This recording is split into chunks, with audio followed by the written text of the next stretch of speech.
Amém. Graça e paz, meus irmãos, amigos. A vida é bela.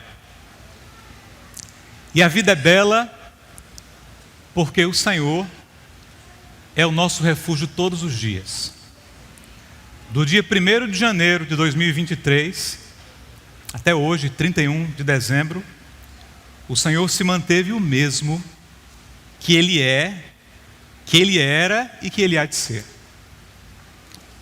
E é sobre isso que nós vamos discorrer nessa manhã, através da explicação da Escritura Sagrada.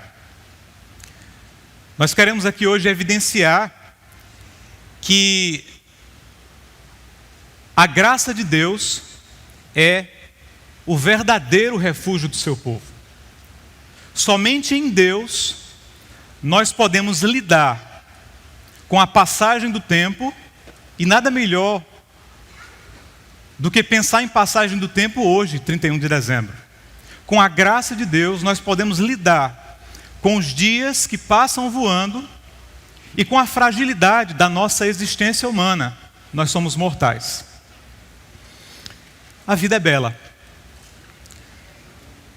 Esse é o título de um vencedor de 3 prêmios Oscar no ano de 1999. Nesse filme é retratada a vida de um judeu italiano por nome Guido Orefice. Ele tinha um filho, um garoto pequeno, idade infante, nessa idade aqui dessas crianças, né? E o nome do filho, Josué. Então Guido, não percam os nomes aqui, Guido pai, Josué o filho. No filme A Vida é Bela, nós somos levados pelo contador da história até os campos de concentração nazistas. E todos nós sabemos que nos campos de concentração as maiores atrocidades da história da humanidade foram cometidas de forma genocida contra o povo judeu. Guido, o pai, e Josué, a criança, então são prisioneiros na guerra, e mais, eles são refugiados em campos de concentração. Na verdade, são vítimas, né, dos campos de concentração e do massacre do sistema político nazista. No enredo, Guido, um homem muito criativo e inteligente, usa a imaginação para proteger o seu filho Josué de todo o trauma psicológico e físico que aquele cenário caótico de extermínio poderia lhe acarretar. Ele convence o garoto de que tudo que está acontecendo, aquela fumaça que sai pelas chaminés, o barulho das sirenes, o barulho das explosões, as filas com pessoas em pele e osso, dirigindo-se sem saber às câmaras de gás, tudo aquilo, na narrativa de Guido, pai, para o seu filho Josué, não passava de uma brincadeira cujo alvo final era um jogo, né? As crianças adoram jogos, né? Tiro pelos meus filhos. E o alvo daquela brincadeira seria coletar pontos para no final, em vencendo o jogo, eles entrarem juntos num tanque de guerra. Então essa é a história do filme. É uma história realmente de emocionar e de chorar. Você vai aos extremos em poucos segundos, porque você vê a catástrofe, a atrocidade humana, a dura realidade do genocídio de um lado, e de outro a proteção, a alegria e o sorriso da criança em meio à guerra. Josué se sente seguro. Na cabecinha da criança tudo era apenas um joguinho. Ao fim da história, porque a vida é bela, mas é cruel, Guido morre no campo de concentração. Ele não sobrevive, assassinado pelos nazistas, mas Josué, após a derrota de Hitler, é libertado pelos aliados e o jogo acaba. Ao final do filme, nós vemos Josué feliz, sem saber o que estava acontecendo, sem saber o que acontecera naquele massacre, adentra o tanque e vence o jogo. A guerra acabou. Game over. Josué está são e salvo. Queridos irmãos, não é exatamente isso e muito mais aquilo que Yahvé, o Deus Todo-Poderoso, faz conosco.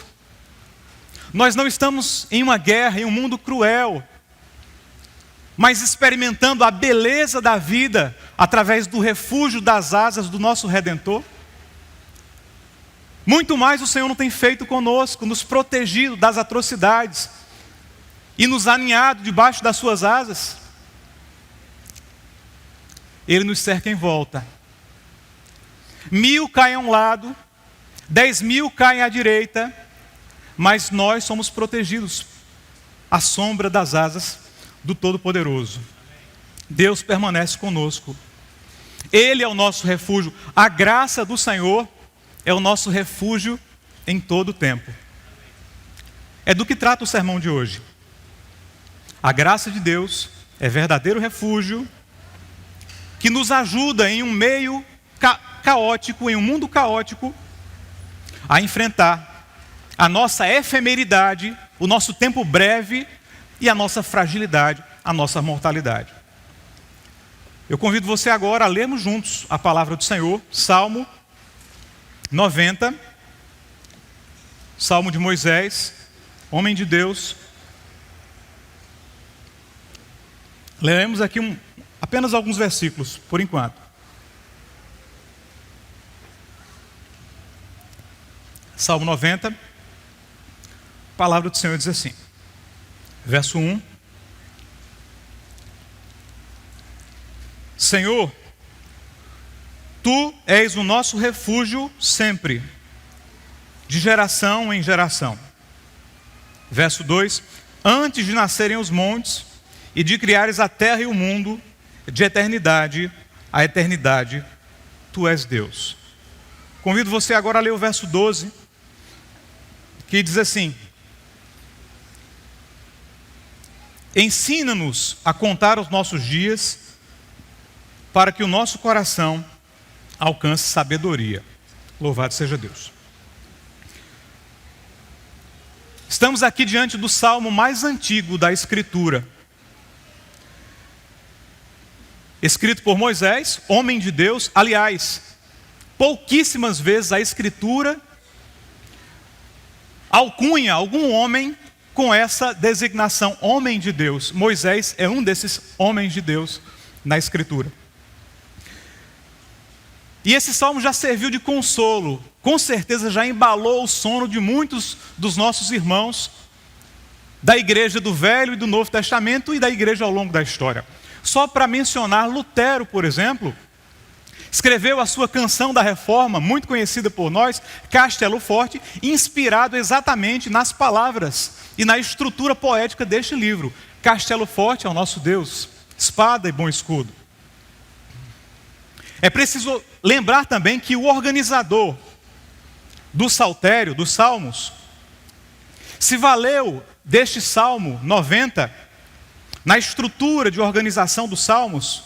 Os salmos têm 5 livros, eles se estruturam a partir de 5 livros, cada livro com uma mensagem. E esse salmo abre o 4º livro do saltério, sendo uma resposta ao livro 3, mais especificamente aos salmos anteriores. Então os salmos não são apenas antologias poéticas que devem ser lidas de forma aleatória, mas há uma estrutura de leitura, há uma sequência. No Salmo 88 e 89, o salmista é pessimista, porque o organizador quer retratar a prisão, o exílio. O povo judeu estava exilado, sob domínio da Babilônia. Então são salmos tristes. O Salmo 88 é o salmo talvez mais triste da Escritura. Ele não termina com um final feliz, uma gratidão. É tristeza, é lamento. Mas irmão, lamentar é pecado? Não, lamentar é bíblico. A maioria dos salmos é de lamento. Murmurar é uma coisa, reclamar, mas lamentar, derramar suas lágrimas no odre de Deus, Davi fazia. No Salmo 50 ele diz: derrama as minhas lágrimas no teu odre. Então, o Salmo 90 é uma resposta aos Salmos 88 e 89. Havia lamento por conta do exílio, mas o organizador do Salmo coloca esse Salmo aqui para trazer consolo e resposta. Diante da tristeza do povo judeu no exílio, quem melhor, que voz soaria melhor para acalmar o coração daquele povo do que a voz do homem que compôs o Pentateuco? A voz de Moisés começa a ecoar. Olha, a monarquia transitoriamente fracassou. A dinastia de Davi foi dilacerada por um tempo. Parece que só temos caos. Parece que tudo falhou e que Deus não está mais conosco. Parece que Ele deu corda no relógio e foi embora. Mas é só aparência. Deus é o nosso refúgio sempre, de geração em geração. Os reis passaram, mas o Senhor é fiel. As circunstâncias de tempo e espaço mudaram.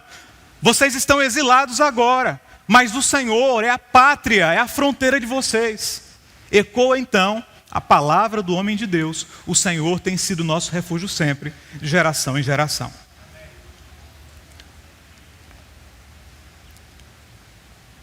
Moisés, portanto, é o autor desse livro, e ele vai lembrar o povo isso: o Senhor é refúgio.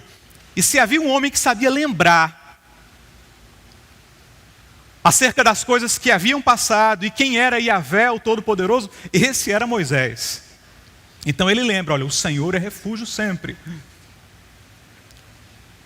Apesar da temporalidade e da fragilidade, o Senhor é refúgio. Guarde bem essas palavras: temporalidade, efemeridade, tempo que escoa pelos nossos dedos. Fragilidade, mortalidade, vida que vai passando e nós morremos. Observem como essas palavras são a tônica de todo esse salmo, de toda essa composição. Temporalidade, fragilidade, mas observe um pouco mais. E você verá que a graça de Deus permeia toda essa composição, do primeiro versículo ao seu verso 17. Nós vemos aqui a manifestação da graça de Deus como um refúgio poderoso do seu povo em meio ao tempo e em meio às nossas fragilidades. Moisés escreve no contexto de sofrimento. Então observem também, quando nós passarmos por cada verso, que Moisés escreve aqui no deserto. Era um contexto de sofrimento. Após o povo judeu, o povo hebreu, atravessar o Mar Vermelho, num feito extraordinário que marcou as nações e deixou as nações em redor atemorizadas e aterrorizadas. Após a saída do Egito, os judeus agora estão atravessando o deserto em direção à terra prometida. Essa história deveria ser breve, a travessia não era tão longa assim, apesar de árdua. Contudo, em razão da desobediência das pessoas e da incredulidade do coração das pessoas e das murmurações do povo judeu, aquela travessia tornou-se muito longa, cansativa, e na verdade Deus invocou a maldição da aliança e o povo começou a perecer no deserto. O que deveria durar alguns meses, acabou durando quase 40 anos. Por 38 anos, os judeus acabaram rodeando a montanha de Seir. E Moisés via, pouco a pouco, aquela geração morrendo, Deus substituindo aquela geração e criando uma nova geração, as crianças nascendo, as pessoas morrendo, crianças nascendo, pessoas morrendo, o tempo passando diante dos olhos de Moisés. Esse é o cenário, um cenário de deserto, de poeira, de sol, um cenário de mortalidade e de natalidade. A vida passando diante dos olhos, o contexto do sofrimento.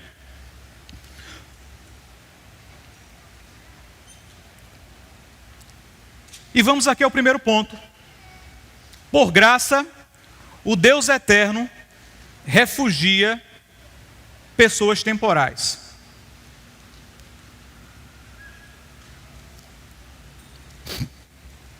Leamos o texto, primeiros versos. Senhor, Tu és o nosso refúgio sempre, de geração em geração. Antes de nascerem os montes e de criares a terra e o mundo, de eternidade a eternidade Tu és Deus. Fazes os homens voltarem ao pó, dizendo: retornem ao pó, seres humanos. De fato, 1000 anos para Ti são como o dia de ontem que passou, como as horas da noite.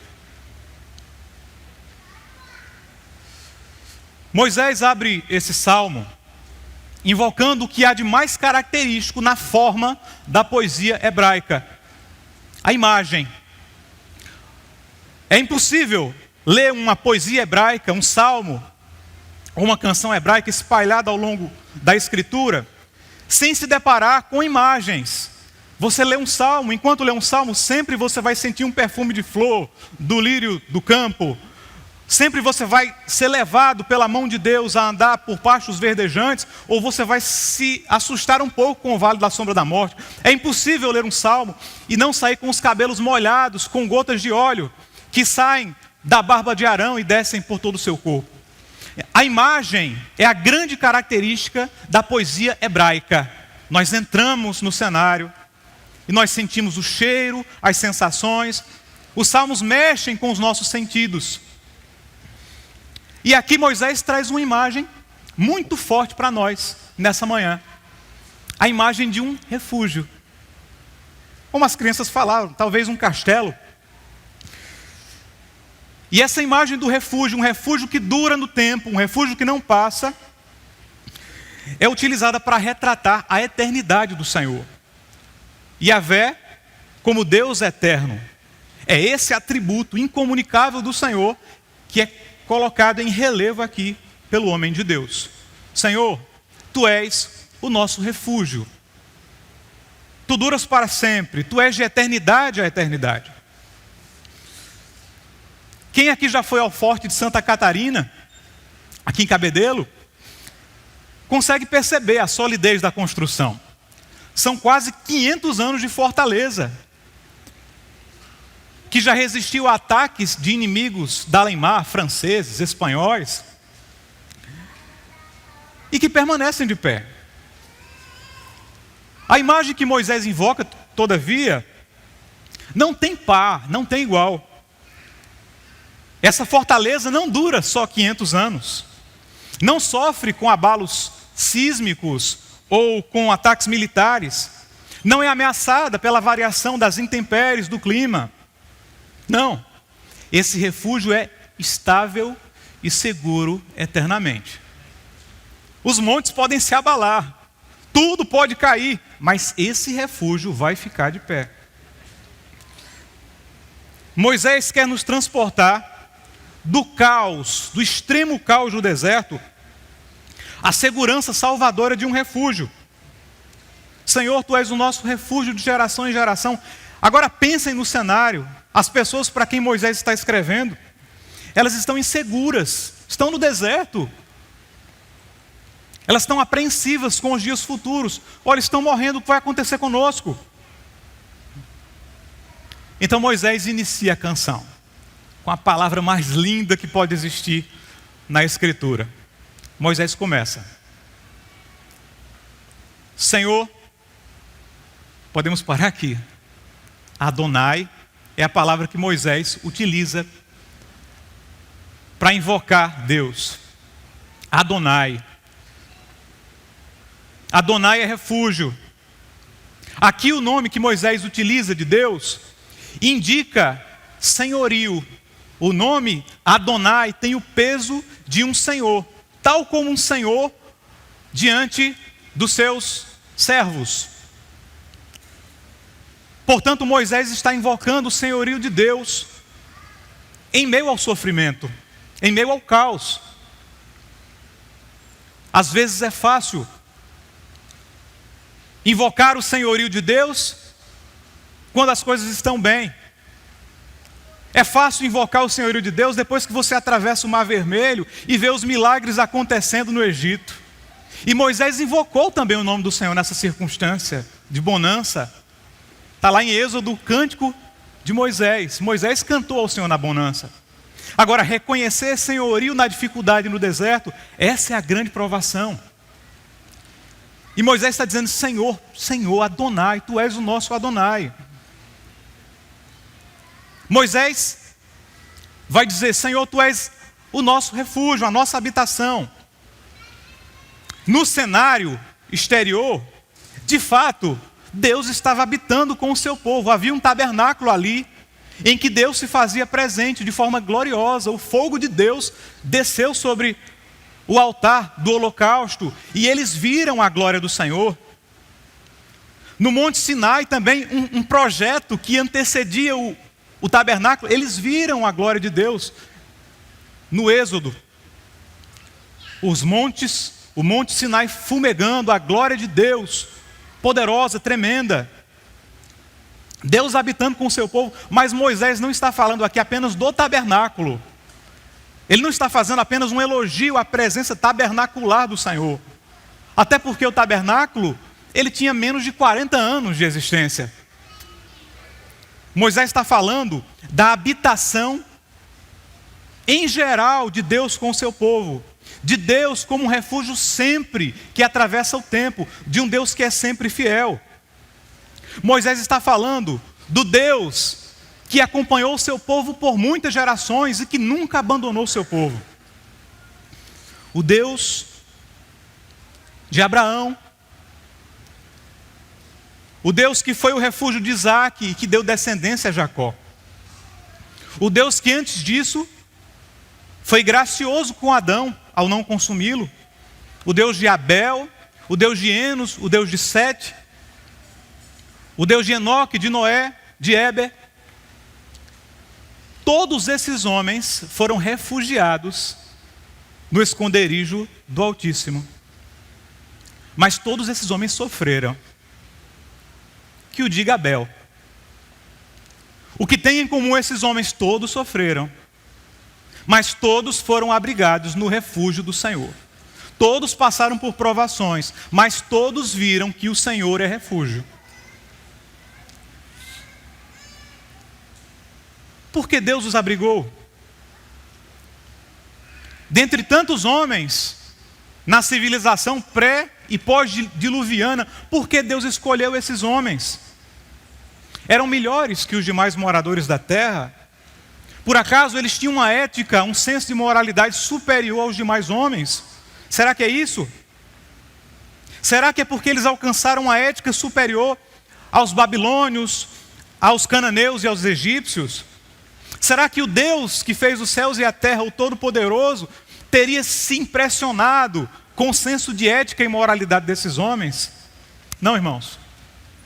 Foi graça mesmo. A Bíblia diz que Noé achou graça aos olhos de Deus. Foi por graça. Foi por graça que esses homens foram escolhidos. Foi por graça que nós também fomos escolhidos. Isso é pura graça, meus irmãos. Deus habitando com pecadores. O justo morando com os injustos. O santo morando com o impuro. O puro com o impuro. A palavra refúgio aqui, utilizada por Moisés, Maom, no hebraico, é a mesma expressão que é utilizada em outras passagens por profetas e por outros servos de Deus para retratar a própria habitação celeste de Yahvé. Deus mora no Maom, nos céus dos céus, na habitação celeste. E Moisés está dizendo, olha, o Senhor tem sido nosso refúgio aqui. É como se Moisés estivesse dizendo, Deus está baixando o céu e fazendo desse deserto o nosso céu. Deus está nos envolvendo numa bolha celeste aqui. E a palavra vai dizer assim, abaixa, Senhor, os teus céus e desce, toca os montes e fumegarão. o Deus transcendente que mora nos céus dos céus, ele se humilhou para se fazer a habitação celeste de um povo. Irmãos, isso é pura graça. Verso 2: antes de nascerem os montes, de eternidade a eternidade, tu és Deus. Agora, Moisés nos pega pela mão e nos leva até o Gênesis, o início de tudo, a cosmogonia, a criação do cosmos. E ele repete a ideia de eternidade e de poder de Deus. Essa repetição da ideia é outra característica da poesia hebraica. A poesia hebraica rumina, ela vai e volta, a ideia é repetida para que a imagem do refúgio ecoe e nunca sai da nossa mente. É por isso que a gente gosta tanto de ler Salmo antes de dormir. Você sempre dorme ali, sob águas tranquilas, né? E as águas ecoando na sua mente. Ele repete a ideia. Isso é paralelismo. Mas agora, Moisés vai falar que o Senhor é criador. Portanto, Moisés agora está associando a expressão Adonai, Senhor, à ideia de poder. O Senhor é poderoso, o Senhor é criador, o Senhor faz do nada todas as coisas. Se no verso 1 a ênfase de Moisés foi para aspectos de tempo, no verso 2 a ênfase de Moisés é para aspectos de espaço e poder. Deus está criando matéria, está criando vida. Ele é o Senhor da criação, o Todo-Poderoso. Percebam que para Deus não há limitação de tempo, Ele é de eternidade a eternidade. E não há limitação de espaço, Ele é o Criador dos céus e da terra. Entre os povos do antigo Oriente Próximo, o AOP, havia senso de divindade, as pessoas adoravam deuses com D minúsculo. Mas todos os deuses do antigo Oriente Próximo estavam limitados a fronteiras, a território. Havia os deuses cananeus, Baal, Dagon, mas o poder desses deuses com D minúsculo estava distrito àquela circunscrição territorial. Havia deuses entre os egípcios, Tot, da lua, o próprio Nilo era um deus, o próprio faraó, mas o poder deles estava limitado ao território. Marduk, entre os babilônios. Por isso, uma pessoa que saía do seu território era considerada uma pessoa vulnerável, porque estava fora da proteção do seu Deus, com D minúsculo. O estrangeiro era ninguém. E é por isso que a Bíblia traz um tratamento tão especial para o estrangeiro. Já percebeu? Como Deus diz, olha, vocês foram retirados, foram escravos na terra do Egito. Tratem bem o estrangeiro, porque vocês já foram estrangeiros.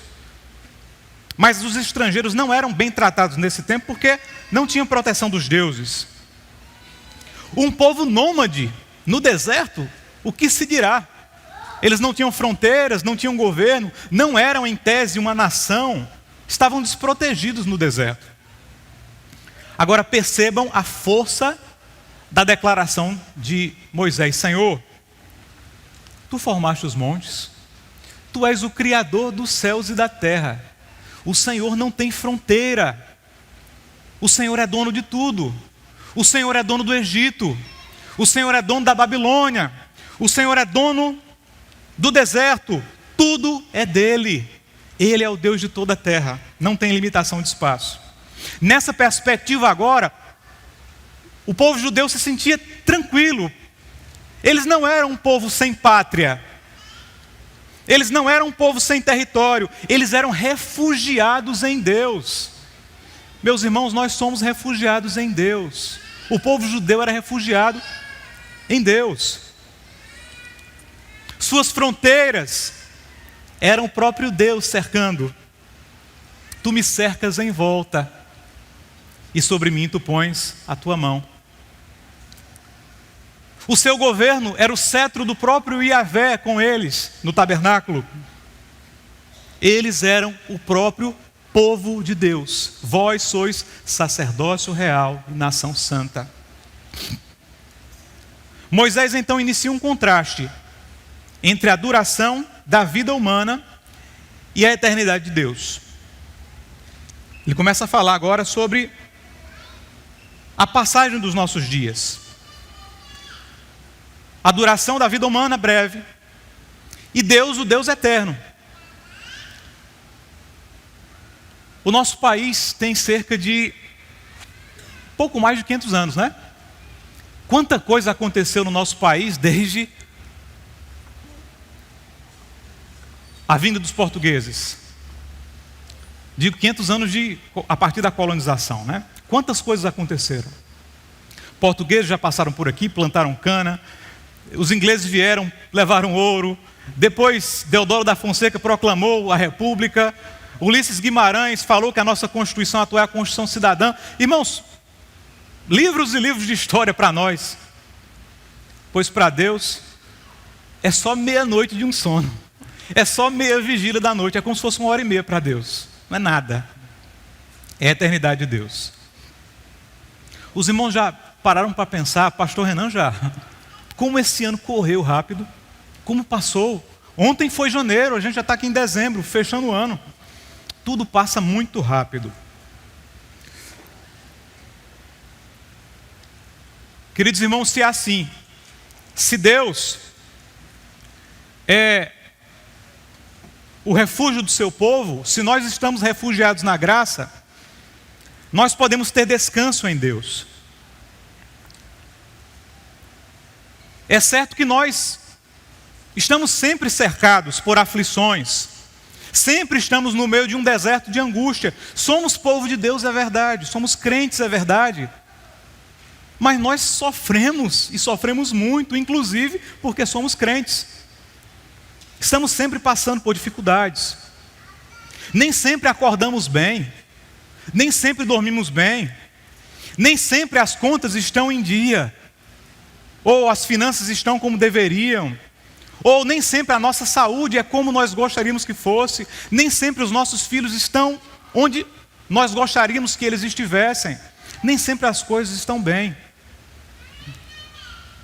Mas você consegue perceber que apesar dos nossos desertos, Deus prepara para nós uma mesa no meio do deserto, e nós podemos celebrar com Ele, comer com Ele junto à mesa. Você consegue perceber que você pode realmente descansar em Deus, porque Ele se dobrou para habitar com você?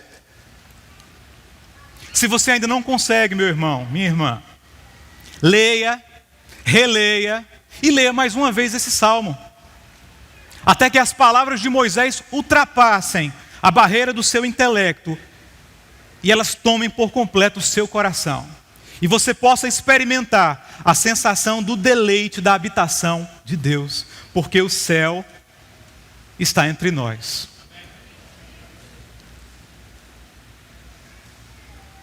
Você consegue perceber que a eternidade de Deus, o atributo da eternidade do Senhor, é a grande segurança do seu povo? Você está seguro, você se sente seguro sabendo disso? Talvez você tenha vindo à casa do Senhor hoje com muitas inseguranças, perspectivas, lembranças de frustrações.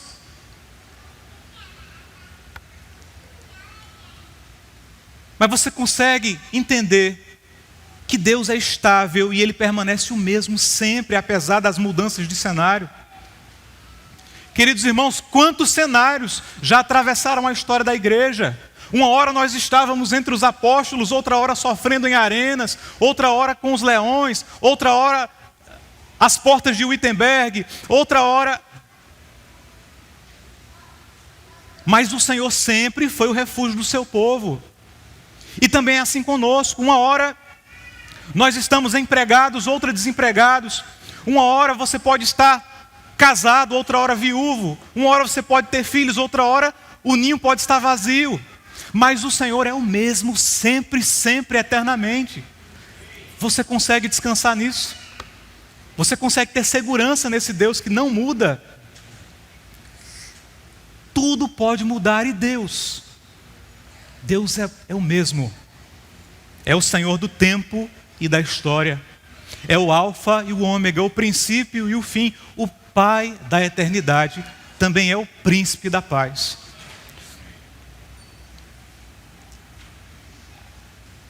Como aconteceu com os hebreus, muitas vezes nós cedemos ao pecado da murmuração. Estou falando agora em murmuração e não em lamento. Lamentar e chorar aos pés de Deus é bíblico, é bom. Lançar as suas lágrimas nos odres de Deus é bom. Agora, murmurar é pecado. Quantas vezes você e eu murmuramos sim, ao longo desse ano?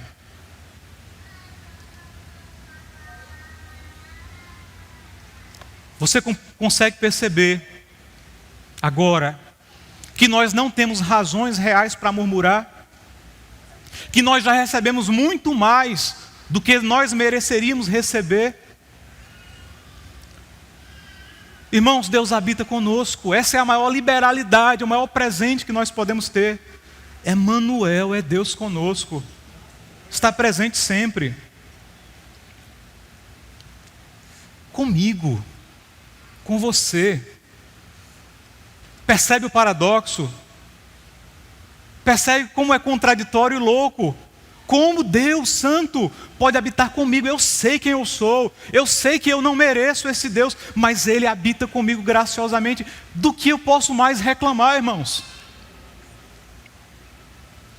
Irmãos, se Ele quisesse, o fogo teria consumido o arraial do povo de Deus na hora. Se Ele quisesse, o Sinai teria estremecido e a terra teria explodido com a força de milhões e milhões de quilotons. Mas Ele quis permanecer conosco. Do que mais eu vou reclamar?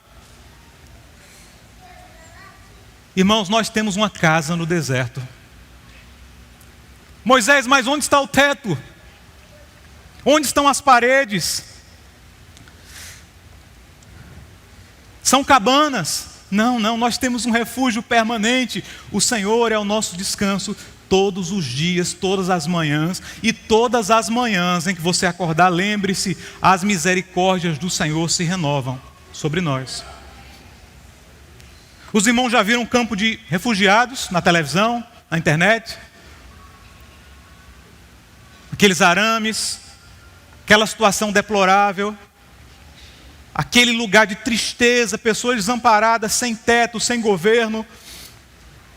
Pois se tiver um cristão no meio dos refugiados, está ali um homem que tem o governo do Senhor e que habita debaixo do território de Deus. Onde está o povo de Deus? Está a habitação imanente de Yahvé.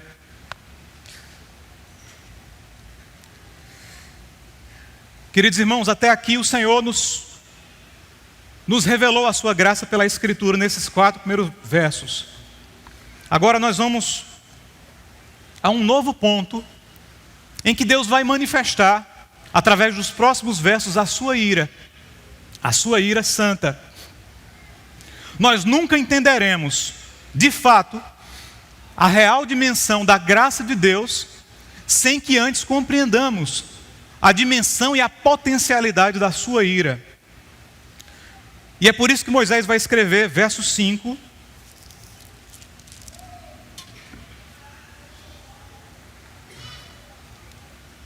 como uma correnteza, tu arrastas os homens. São breves como o sono. São como a relva que brota ao amanhecer. Germina e brota pela manhã, mas à tarde murcha e seca.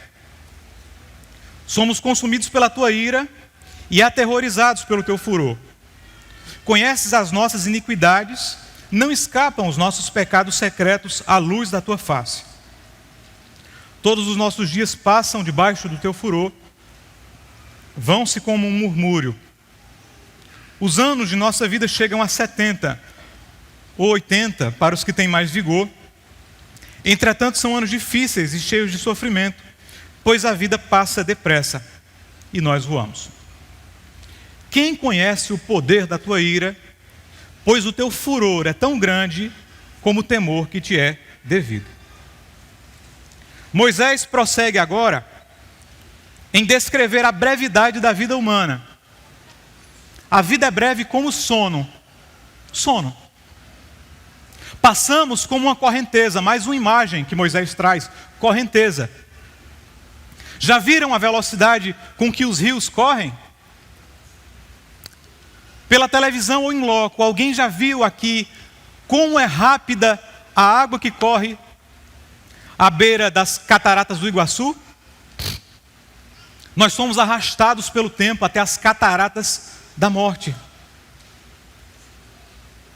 Você consegue ouvir o barulho da queda d'água? A morte é logo ali.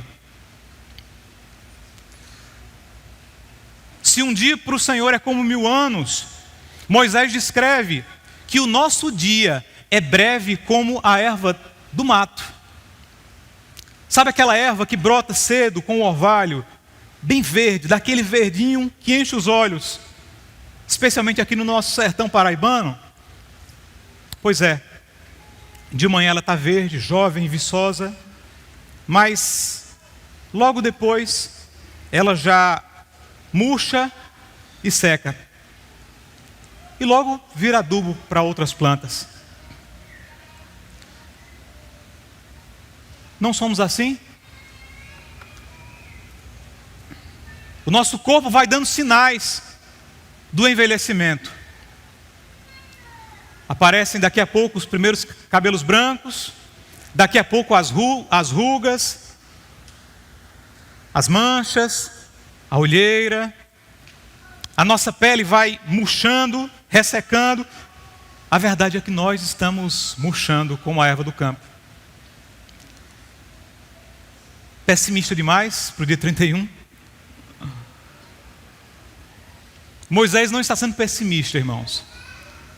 Moisés não está tratando aqui de otimismo na primeira parte e pessimismo na segunda. Não, é realismo mesmo bíblico, é a verdade nua e crua da Escritura. Estamos passando. Verso 7. Até o versículo 11. Moisés vai responder a 3 perguntas centrais sobre a ira de Deus. Primeiro, por que Deus está irado? Segundo, qual a dimensão da ira de Deus? Qual o tamanho dessa ira? Terceiro, qual a consequência dessa ira do Senhor? São perguntas que serão respondidas poeticamente pelo homem de Deus.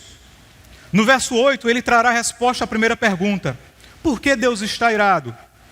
Leiamos juntos, verso 8. Conheces as nossas iniquidades, não escapam os nossos pecados secretos à luz da tua presença. Por que Deus está irado? Deus está irado por causa dos nossos pecados. Deus está irado porque Ele é um Deus santo. E nós somos pecadores. E todos os dias o nosso pecado, o nosso desvio, afronta a santidade do nosso Criador. O nosso pecado está patente aos olhos dele porque Ele é onisciente. Ele está presente quando você peca. Ele está presente quando você erra. Frente a frente com você, você nem percebe. Mas lá está o Altíssimo sendo afrontado pelo seu pecado. Não há nada encoberto diante dos olhos de Deus. A justiça do Senhor não é como a nossa, ela não é cega. Deus vê tudo, não há debaixo do tapete para Yahvé.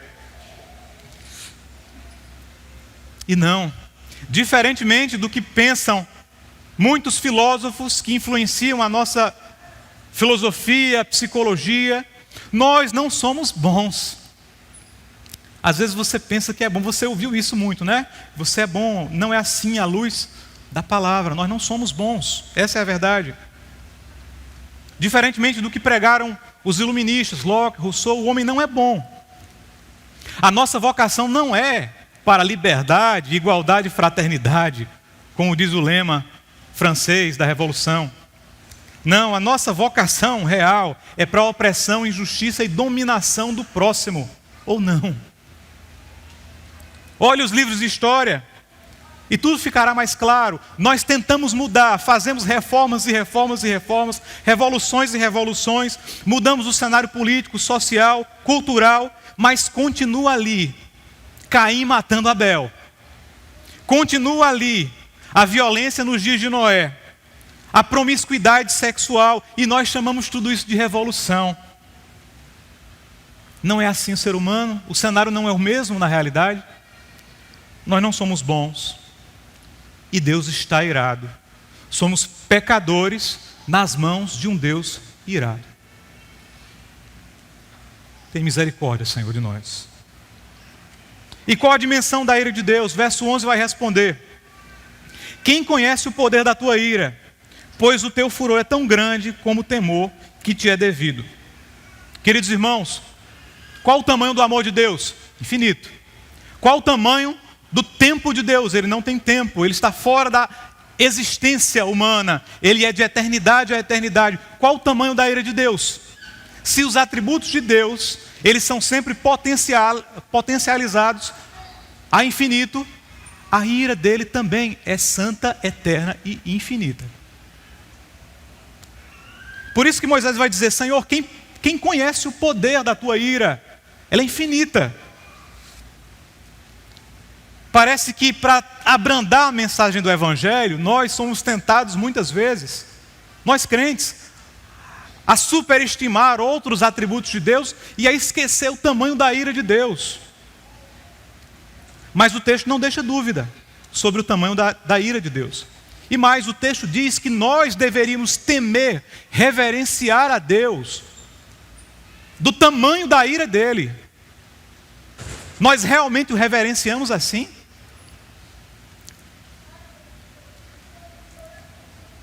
E agora a consequência. Qual a consequência da ira de Deus? Verso 10. A consequência é essa: os anos de nossa vida chegam a 70 ou 80 para os que têm mais vigor. Entretanto, são anos difíceis e cheios de sofrimento, pois a vida passa depressa e nós voamos. Consequência da ira: mortalidade, fragilidade. Morremos. Por que morremos? Porque pecamos. De quem é a culpa? É de Deus? Não, a culpa é nossa. Às vezes somos tentados a achar que o vilão da história é Deus, mas na verdade o vilão da história sou eu. Quando Moisés fala aqui em idade, eu já vou acalmar alguns, né? Ele não está querendo ser dogmático, tá, irmãos? Até porque Moisés viveu 120 anos. Então o objetivo aqui não é expressar que a vida humana ela dura até 80 anos de idade, não é isso. O que ele está querendo dizer é que a vida é breve, e na brevidade da vida nós passamos por muito sofrimento. Além de ser curto, é curto e difícil. Moisés está dizendo que a nossa vida não é uma caminhada lenta, nós não estamos em procissão, chegando à queda d'água. Não, nós corremos, é um sono, é um voo livre, o tempo passa e nós voamos, o homem está em queda livre, à beira da morte. Como então nós vamos, igreja, irmãos, amigos, nos comportar diante da poderosa ira de Deus?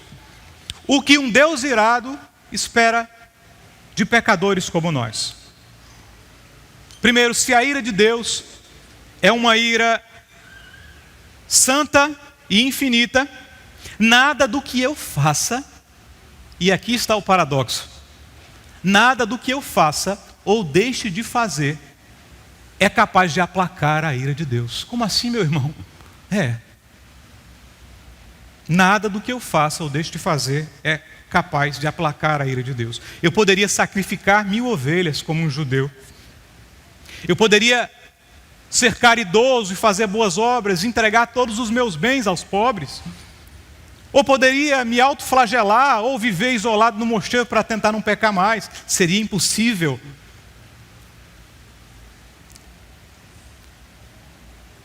Nada adiantaria.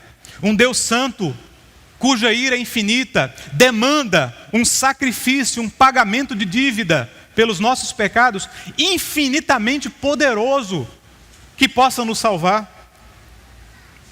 E é por isso que a ira de Deus foi derramada sobre o homem mais poderoso do universo. Todo o cálice da ira de Deus foi sorvido, foi derramado sobre Cristo.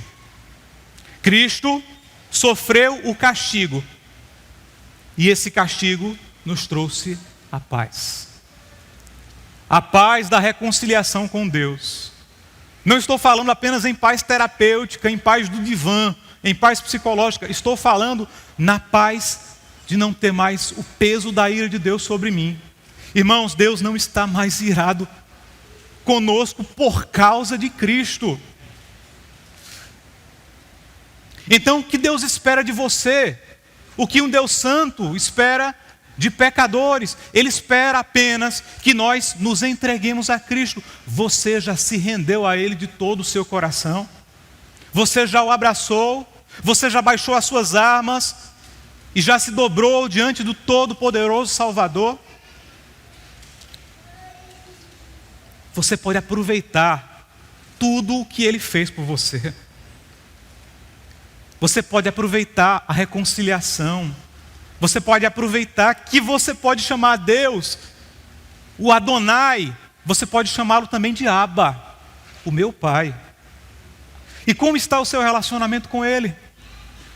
Ele morreu por você. Ele fez tudo o que você precisava fazer. Como está o seu relacionamento com Cristo? Quantas horas de oração ao longo deste ano? Ou será que foram só alguns poucos minutos antes de dormir? Quantas vezes você leu a Bíblia? Conseguiu ler a Bíblia toda ao longo do ano? Quantas vezes? Eu não vou nem perguntar. Quanto nós falhamos, mas Deus quer nos ajudar nisso, meus irmãos. Ele quer nos ajudar nisso. E é por isso que nós vamos ao terceiro ponto. Por graça, Deus nos dá sabedoria para que nós lidemos com esse nosso estado caótico de efemeridade, transitoriedade, nós passamos, e de fragilidade, nós morremos. Como lidar com isso? Por graça, Deus nos dá sabedoria. Leamos o verso 12. Ensina-nos a contar os nossos dias, para que o nosso coração alcance sabedoria. Volta-te, Senhor. Até quando será assim? Tem compaixão dos teus servos. Satisfaze-nos pela manhã com teu amor leal, e todos os nossos dias cantaremos felizes. Dá-nos alegria pelo tempo que nos afligiste, pelos anos em que tanto sofremos. Sejam manifestos os teus feitos aos teus servos, e aos filhos deles o teu esplendor. Esteja sobre nós a bondade do nosso Deus soberano. Consolida para nós a obra de nossas mãos. Consolida a obra de nossas mãos. Se nos 4 primeiros versos nós mergulhamos na graça do refúgio de Deus, e nos subsequentes, até o verso 11, nós compreendemos a sua ira, graça e ira, que é um movimento de tensão que está em toda a palavra, graça, ira e Cristo no meio. Agora Moisés vai responder o que nós devemos fazer, como nós devemos nos posicionar diante da graça e da ira de Deus. Verso 12, ensina-nos a contar os nossos dias, para que o nosso coração alcance sabedoria. Primeiro Moisés pede sabedoria ao Senhor, para contar os dias. Percebam que Moisés, o homem de Deus, um dos maiores e mais extraordinários profetas da Escritura, está dizendo: Senhor, eu não sei, me ensina. E nós, às vezes, na nossa arrogância, queremos saber demais. E Moisés está dizendo: Senhor, me ensina. Ele precisa de graça para aprender. Ele quer sabedoria. Me ensina a contar os meus dias, Senhor, porque eles são breves.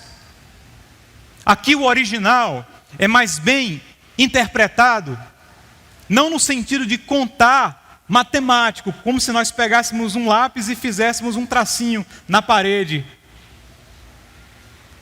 contando, enumerando, como fez Edmond no Conde de Monte Cristo, né? Na prisão e contando os dias que passaram. Não é isso.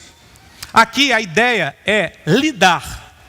Senhor, ensina-me a lidar melhor com os meus dias, que eles estão passando. Eu quero aprender a lidar com os dias. Não se trata apenas de um pedido de conhecimento especulativo.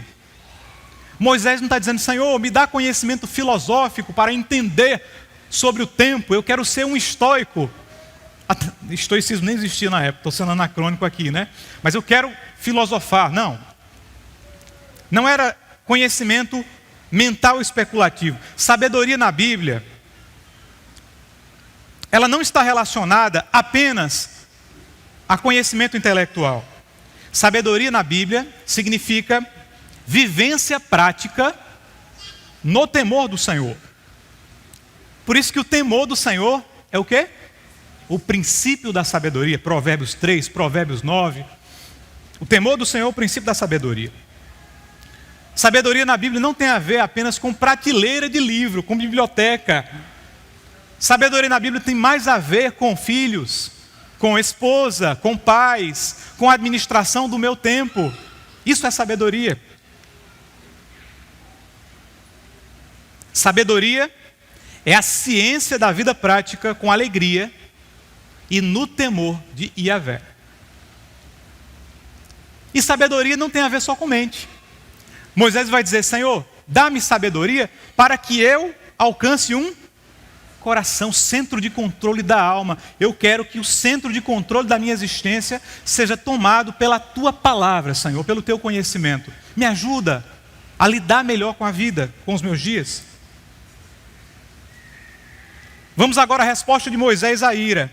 Versos 13 e 14. Volta-te, Senhor, até quando será assim? Tem compaixão dos teus servos.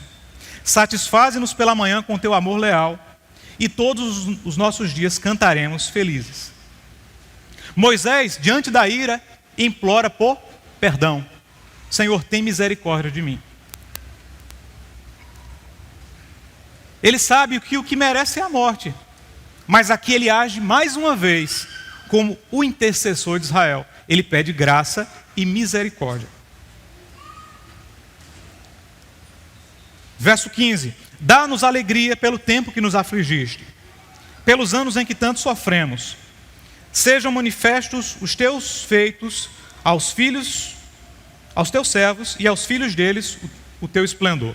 Satisfaz-nos pela manhã com o teu amor leal, e todos os nossos dias cantaremos felizes. Dá-nos alegria pelo tempo que nos afligiste, pelos anos em que tanto sofremos. Sejam manifestos os teus feitos aos teus servos e aos filhos deles o teu esplendor, e esteja sobre nós a bondade do nosso Deus soberano. Consolida para nós a obra das nossas mãos, consolida a obra das nossas mãos. Agora Moisés está falando sobre satisfação e plenitude. Uma vida redimida em Cristo, em Deus, é uma vida que tem satisfação. Sim, já aqui, nesse tempo, nós podemos estar satisfeitos em Deus. Observem que Moisés alegrou-se e teve satisfação dada por Deus, sem ter a perspectiva que nós temos hoje. O nível de revelação que Moisés recebeu de Deus, até o Pentateuco, não fazia Moisés ter a dimensão total da ressurreição e da vida eterna com Cristo. Se ele se alegrou sem essa revelação completa, quanto mais nós devemos nos alegrar por sabermos que em Cristo nós temos plenitude de vida e alegria. Satisfação. Em Deus é possível encontrar satisfação. Queridos irmãos, já finalizando aqui a nossa pregação, de fato, precisamos reconhecer que nós temos um problema com o tempo, não é mesmo? Nós vivemos iludidos na perspectiva de que a vida continua eterna. Acho que Adão não se acostumou com a ideia da morte. Estamos indo para 2024, achando que nós vamos viver até o ano 5000. perdemos a noção das coisas. Moisés está pedindo sabedoria a Deus. É o que você quer também? A sabedoria que decorre da graça de Deus pode nos redimir dos efeitos da queda. Quando Adão caiu, quando o homem pecou, ele perdeu o senso de relacionamento com o tempo, como ele perdeu o senso de relacionamento com tudo. Quando ele pecou, a mente dele foi afetada. O sexo alterou, a amizade alterou, a relação com as coisas alterou. Ele passou a ser dominado pelo sexo, pelas coisas, pelo tempo. Tudo alterou. Mas em Cristo, com a sabedoria que decorre da graça de Deus, nós podemos ter a reversão desse efeito na redenção do tempo que há em Cristo Jesus. Pela redenção que há em Cristo, nós podemos lidar melhor com o nosso tempo, com o nosso passado, sem ficarmos depressivos com ele, porque nós erramos e vamos continuar errando. Nós podemos também lidar melhor com o futuro, sem vivermos ansiosos com o que acontecerá, porque o Senhor é o nosso Deus provedor. E ainda que soframos, Ele é a nossa habitação no sofrimento. Quanto ao presente, nós podemos viver uma vida de mais plenitude, satisfação e intencionalidade, sabendo que tudo é presente de Deus, tudo é graça. Irmãos, Moisés está querendo saber viver. Senhor, ensina-me a contar os meus dias. Todos nós conhecemos aquela composição famosa, né, de Roberto Carlos e Erasmo Carlos, anos 60, é preciso saber viver. Pois é, as pessoas querem, anseiam, essa manifestação de graça comum expressa o sentimento das pessoas, as pessoas querem saber viver. E o mundo tem a sua própria filosofia para lidar com o tempo, é o carpe diem, né? Aproveite o dia porque ele é curto. Mas carpe diem nada mais é do que um contraponto humanista desesperado de quem quer lidar com a vida sem Deus. Não, Moisés não quer apenas curtir a vida porque ela é breve. Moisés não quer fazer do deserto Las Vegas, não é isso. Não é só aproveitar a vida. Moisés quer sabedoria para viver a vida no temor do Senhor, aproveitando tudo que Deus pode proporcionar. Os pais aqui sabiam que o nosso tempo de relacionamento com os nossos filhos vai decrescendo à medida que eles vão crescendo. Aos 12 anos, o nosso tempo de relacionamento com eles diminui em 75%. Aos 18 anos, diminui em 90%. E à medida que nós vamos envelhecendo e tendo filhos, os nossos filhos vão eliminando ainda mais o tempo de relacionamento entre pais e filhos. E o que nós estamos esperando para abraçar os nossos filhos? O que nós estamos fazendo, gastando 3 horas em média por dia? Veja o contador de tempo do seu Instagram. Abraça o seu filho, brinque com o seu filho, discipule o seu filho. O que você está esperando? O Senhor me dá sabedoria para deixar esse bendito Instagram de lado e aproveitar os meus filhos. Os filhos sabiam que os pais morrem? Pois é, eles morrem. Os jovens sabiam que as oportunidades vão como vento. Para o mundo do carpe diem, tempo é dinheiro. Engraçado, não é? Sem sentido, não é? Pois para nós tempo é graça, é um presente dado por Yahvé. Aproveite o seu tempo. Senhor, nos ensina a contar os dias. Dá-nos sentido, Senhor, todas as manhãs para vivermos o Evangelho, para sabermos que tudo tem propósito e sentido, para sermos intencionais com o tempo e desfrutar, nos deleitar no tempo que o Senhor nos deu, de plena alegria e satisfação. Podemos olhar para trás, irmãos, satisfeitos, porque o Senhor foi o nosso refúgio de geração em geração, de eternidade a eternidade. Podemos olhar para frente alegres, porque por graça Deus vai nos ensinar a lidar melhor com os nossos dias, sem afobação e sem medo. Em Deus, nós temos, de fato, uma vida bela. A vida é bela, porque Deus é o nosso refúgio. Louvado seja o Senhor. Amém?